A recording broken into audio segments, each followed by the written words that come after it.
कक्षा 10वीं गणित भाग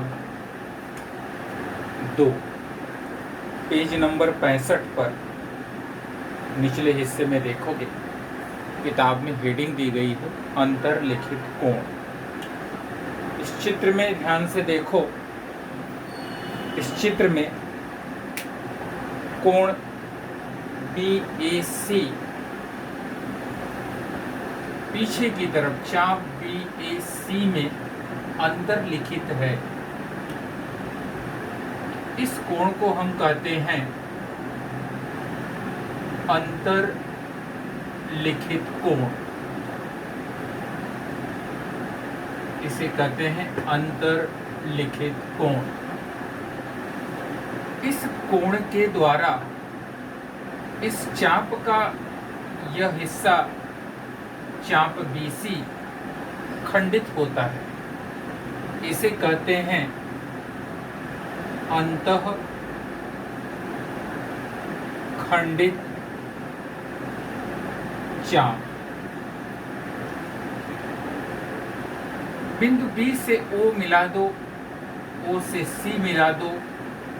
इसे कहते हैं केंद्रीय कोण। इसे कहते हैं केंद्रीय कोण।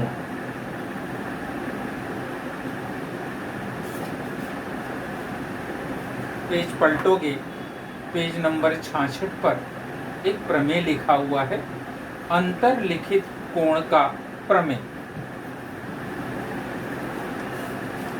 उस प्रमेय को पढ़ोगे, अंतर्लिखित कोण प्रमेय को, तो लिखा है कि वृत्त में अंतर्लिखित कोण का माप, वृत्त में अंतर्लिखित कोण का माप यानी कोण BAC, उसके द्वारा अंतःखंडित चाप चाप BC इस कोण BAC के द्वारा अंतःखंडित होता है। अंतःखंडित चाप के माप का आधा होता है। तो अंतर्लिखित कोण प्रमेय के मुताबिक कोण BAC का माप 1/2 मेजर चाप, यहाँ हम एक नाम लिख देते हैं X, तो BXC। इसके पहले हम लोगों ने केंद्रीय कोण और उसके संगत चाप के बारे में पढ़ा था कि कोण BOC बराबर मेजर चाप BXC संगत चाप का केंद्रीय कोण। ये हिस्सा अंतर्लिखित कोण प्रमेय में है और ये हिस्सा है संगत चाप का केंद्रीय कोण। दोनों हिस्से को कंबाइन कर दो। BXC की जगह BOC भी लिखा जा सकता है, तो हमें मिलेगा कोण BAC बराबर 1/2 कोण BOC। यानी केंद्रीय कोण का माप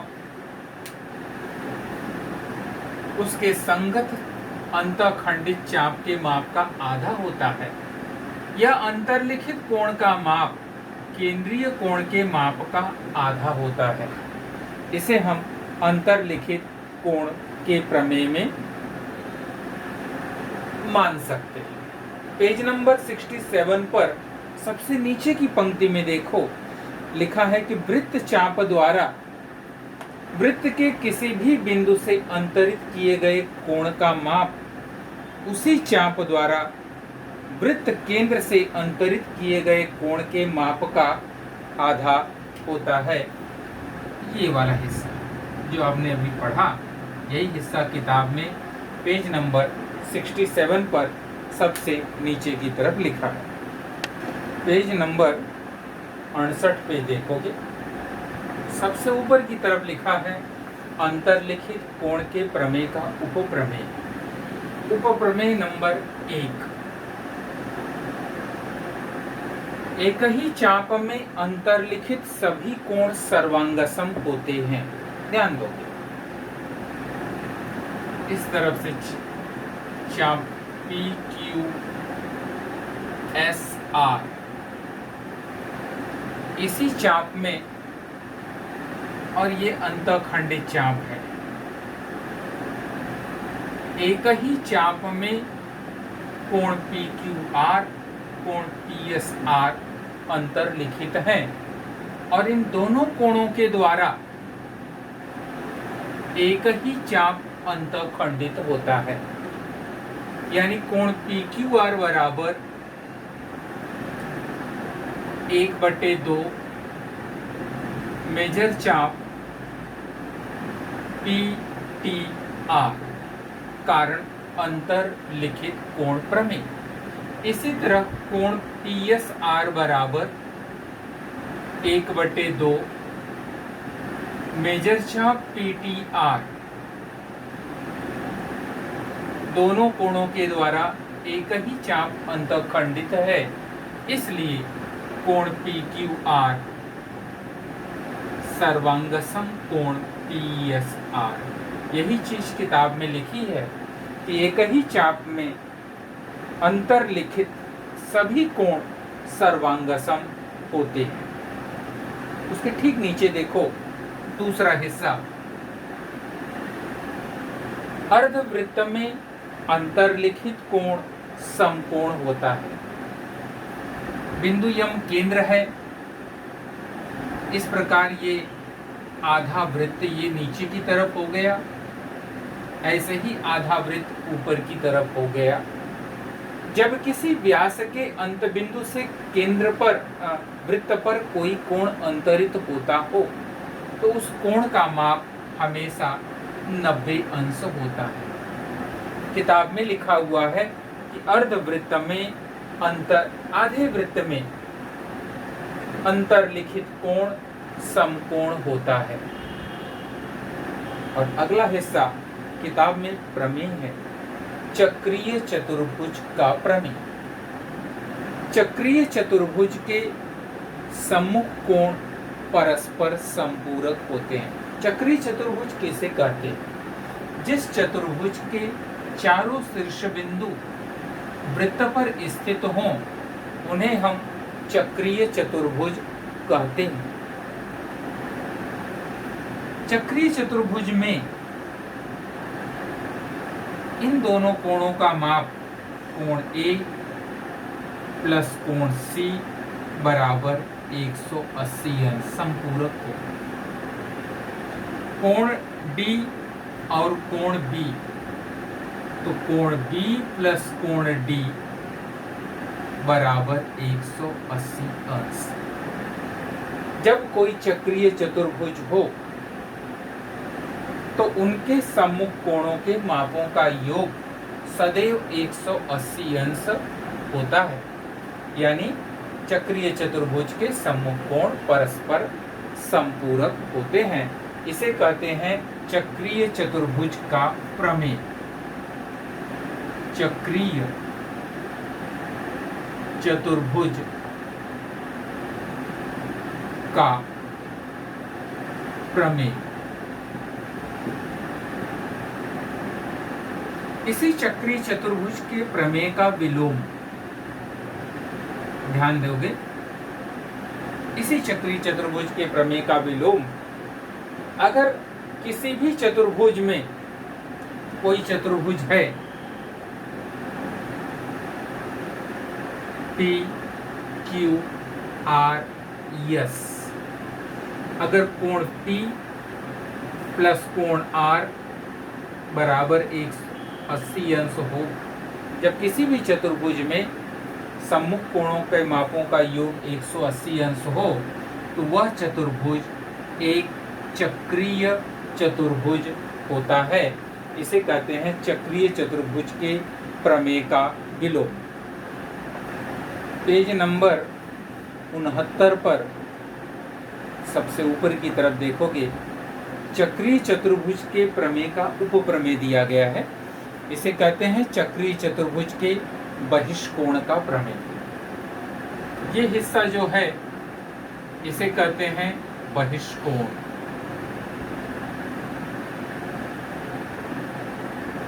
चक्रीय चतुर्भुज का बहिष्कोण और उसके दूरस्थ अंतःकोण, अंतःकोण में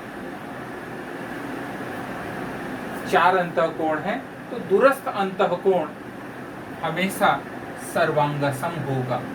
कोण ABC सर्वांगसम कोण CDE, इसे कहते हैं चक्रीय चतुर्भुज के बहिष्कोण का प्रमेय। इसके बाद पेज नंबर 72 पर इसे ध्यान में रखो, कुल मिला के 10 मुद्दे दिए गए हैं, जिनमें से 7 मुद्दे हमने बता दिए। 8वां मुद्दा ध्यान से पढ़ोगे, किसी रेखा पर स्थित 2 भिन्न बिंदु उसी रेखा के एक ही ओर स्थित 2 भिन्न बिंदुओं पर सर्वांगसम कोण बनाते हों तो वे चारों बिंदु एक ही वृत्त पर होते हैं। यानी कोई अगर रेखा है, किसी रेखा पर स्थित 2 भिन्न बिंदु उसी रेखा के एक ही ओर स्थित 2 भिन्न बिंदुओं पर सर्वांगसम कोण बनाते हों, अगर ये कोण और ये कोण परस्पर सर्वांगसम हो तो ये चारों बिंदु एक वृत्त पर स्थित होते हैं। 9वां हिस्सा देखोगे, 9वें हिस्से में किसी वृत्त की 2 जीवाएं अंतः प्रतिच्छेदन करती हों, इसे कहते हैं जीवाओं का अंतः प्रतिच्छेदन। ऐसी अवस्था में कोण AEC का माप, कोण AEC और कोण DEB दोनों ही सर्वांगसम कोण है, तो कोण AEC का माप बराबर 1/2 मेजर चाप AC प्लस मेजर चाप DB। मेजर चाप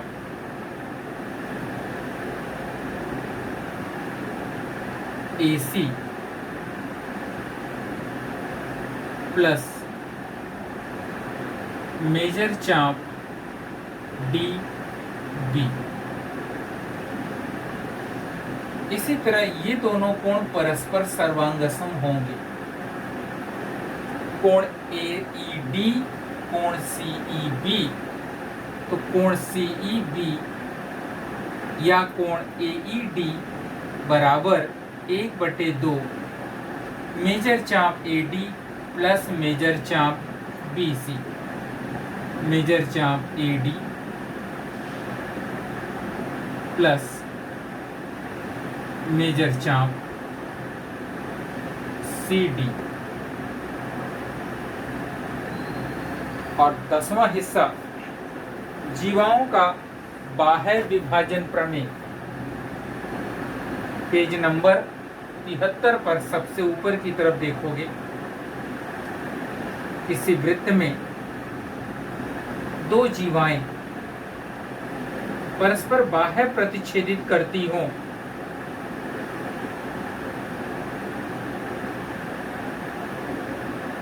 जीवाओं को दोनों तरफ बढ़ाने पर छेदन रेखाएं भी कहलाती हैं। मान लो इसका नाम A, B, C, D और E। यहाँ नाम दे देते हैं X, यहाँ नाम दे देते हैं Y। ऐसी अवस्था में कोण CAE का माप कोण CAE बराबर 1/2 इन दोनों में बड़ा चाप CXE मेजर चाप CXE माइनस मेजर चाप BYD। मेजर चाप BYD। इसे कहते हैं जीवाओं का अंतःविभाजन, इसे कहते हैं जीवाओं का बाह्य विभाजन। प्रश्न संग्रह 3.4। प्रश्न नंबर 1, आकृति में O केंद्र वाले वृत्त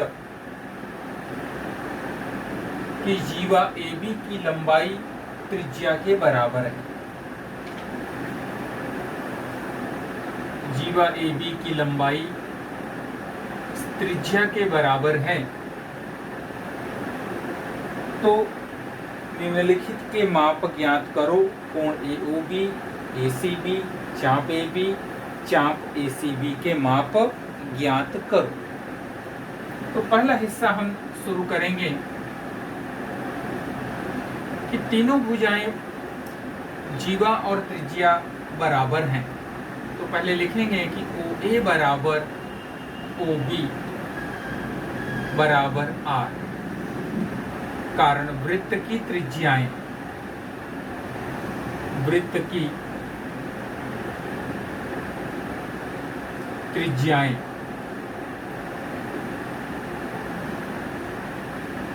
AB बराबर R, ये हिस्सा दत्त में दिया हुआ है।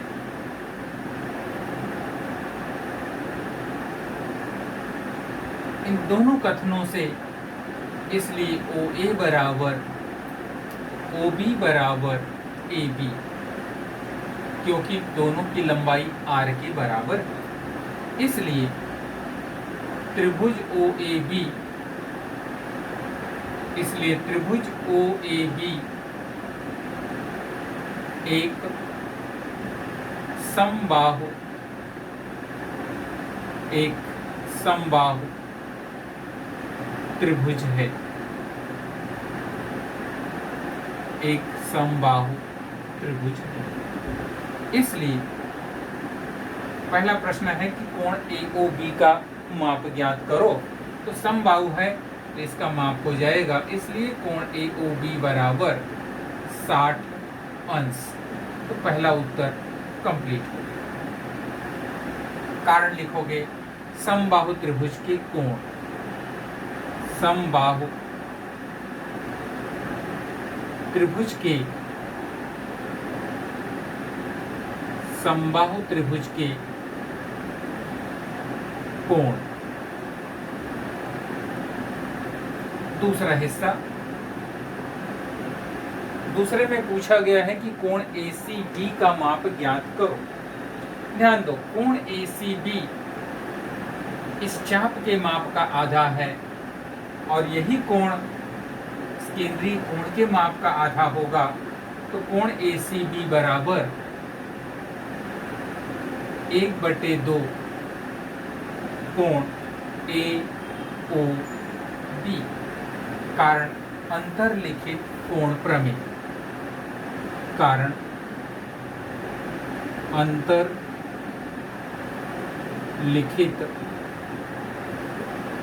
कोण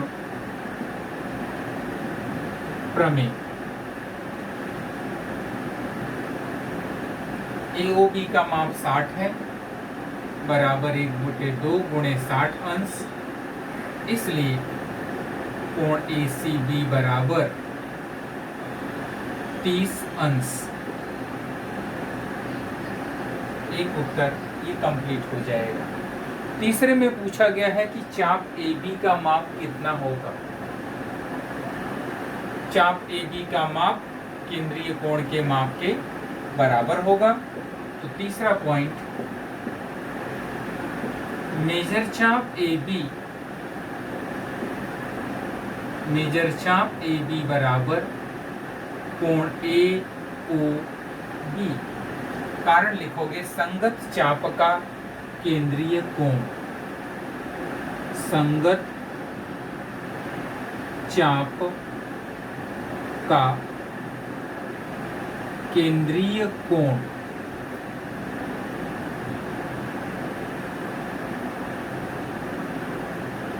AOB का माप दिया हुआ है, इसलिए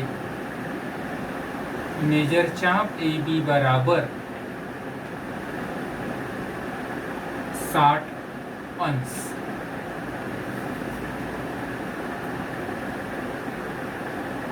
चौथा हिस्सा हमसे पूछा गया है कि मेजर चाप ACB कितना होगा। ध्यान दो, मेजर चाप AB 60 अंश है, तो दीर्घ चाप का माप निकालने के लिए 360 में से घटा दोगे तो दीर्घ चाप का माप आ जाएगा। वृत्त के सभी चापों के मापों का योग 360 अंश होता है। तो मेजर चाप ACB प्लस मेजर चाप AB बराबर 360 अंश। कारण वृत्त के सभी चापों का योग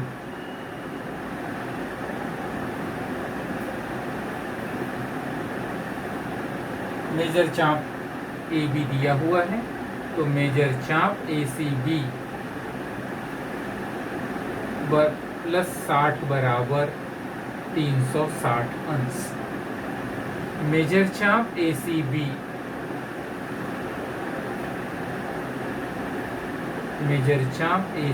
बराबर 360 ऋण 60। इसलिए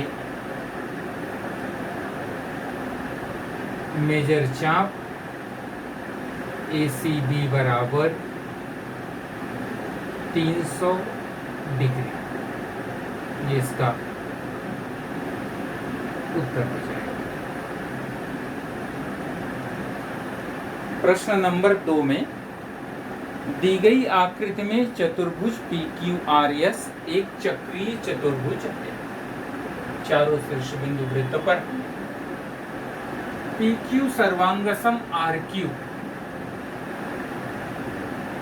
कोण PSR का माप 110 अंश। नीचे पूछे गए 4 उप प्रश्नों को हल करो। पूछा गया है कि कोण PQR का माप कितना होगा। पहला हिस्सा, कोण PQR का माप निकालने के लिए सबसे पहले ये चक्रीय चतुर्भुज का उपयोग करेंगे। जब ये चक्रीय चतुर्भुज है तो इन दोनों का टोटल 180 अंश मिलेगा। तो चतुर्भुज PQRS एक चक्रीय चतुर्भुज है, एक चक्रीय चतुर्भुज है। इसलिए कोण PSR प्लस कोण PQR बराबर 180 अंश।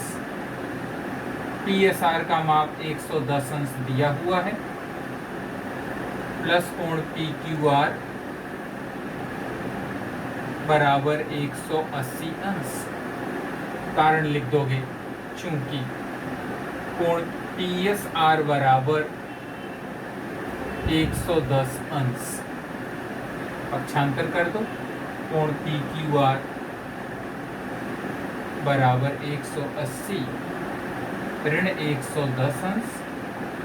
इसलिए कोण PQR बराबर 70 अंश। तो पहले प्रश्न का हिस्सा कंप्लीट हो जाएगा। दूसरे में पूछा है कि मेजर चाप PQR का माप कितना होगा। PSR अंतर्लिखित कोण है, यह कोण का माप इस चाप के माप का आधा होगा, यानी इस चाप का माप इस कोण के माप का दुगुना होगा। तो दूसरा हिस्सा, कोण PSR बराबर 1/2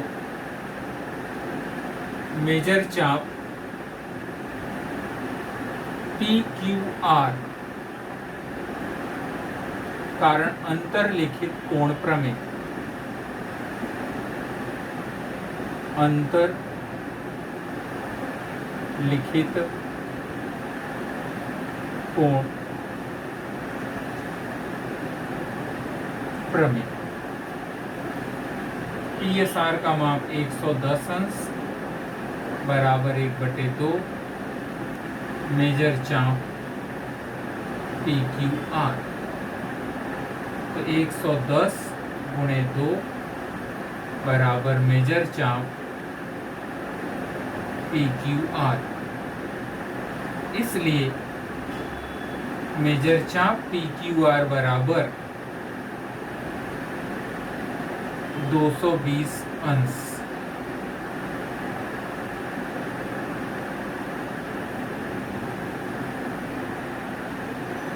तीसरे हिस्से में पूछा गया है कि मेजर चाप QR कितना होगा। तीसरे में जीवा PQ सर्वांगसम जीवा RQ कारण दत्त। हमने चित्र बोर्ड से हटा दिए हैं, किताब में चित्र देख लोगे। इसलिए मेजर चाप PQ बराबर मेजर चाप QR कारण सर्वांगसम जीवाओं के संगत चाप। सर्वांगसम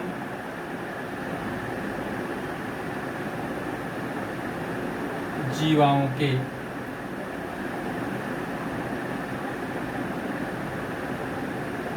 संगत चाप। मानो इन चापों के मापों को हम यक्स माप लेते हैं। मेजर चाप PQ बराबर मेजर चाप QR बराबर यक्स अंश। चापों के मापों के योगफल का उपयोग करोगे तो मेजर चाप PQ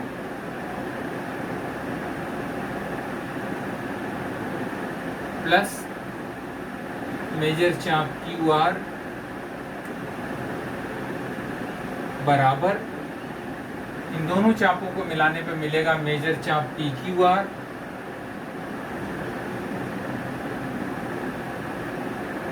कारण लिखोगे चापों के मापों का, चापों के मापों का योग गुणधर्म मान रख दो। इन्हें हम यक्स माने हैं। अगला वाला भी हिस्सा यक्स। मेजर चाप PQR का माप 220 निकाले हुए हो तो 220 अंश 2x बराबर 220, x बराबर 220 बटे 2,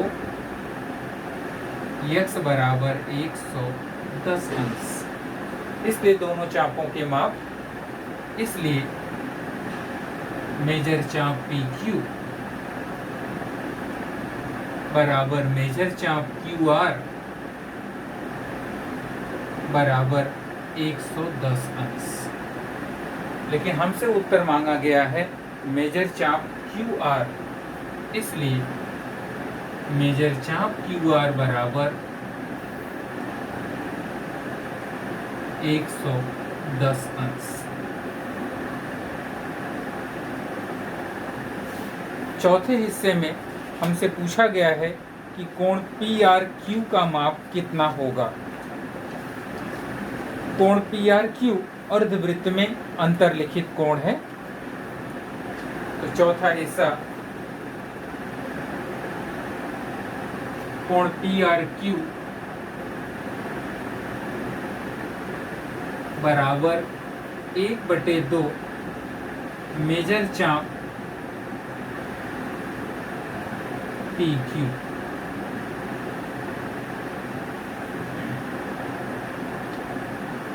कारण लिखोगे अंतर्लिखित कोण प्रमेय। अंतर्लिखित लिखित कोण प्रमेय। कोण PRQ बराबर 1/2 PQ का माप 110 अंश, इसलिए कोण PRQ बराबर 55 अंश।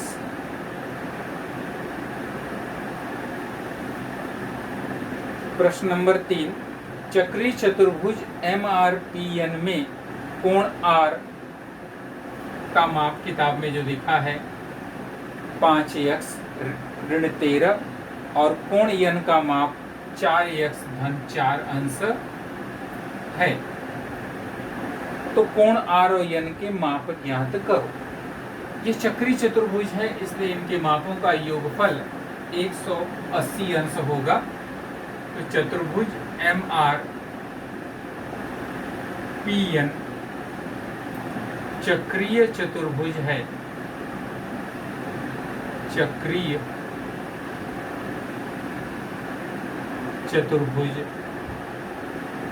है, इसलिए कोण R प्लस कोण N बराबर 180 अंश। R का माप लिख दोगे 5x ऋण 13 प्लस 4x धन 4 बराबर 180 अंश। ब्रैकेट खोल दोगे तो 5x ऋण 13 धन 4x धन 4 बराबर 180 अंश। 9x 5 और 4 9x ऋण 13 और धन 4 ऋण 9 बराबर 180 अंश। अब छांतर कर दो 9x बराबर 180 धन 9, 9x बराबर 189। 9 का पक्षांतर कर दोगे x बराबर 189/9, x बराबर 21 अंश। हमसे कोण R और N के माप पूछे गए हैं। तो कोण R बराबर, R का माप दिया गया था 5x ऋण 13, तो 5 गुणे 21 अंश ऋण 13, 5 का गुणा 21 में करोगे तो 105 ऋण 13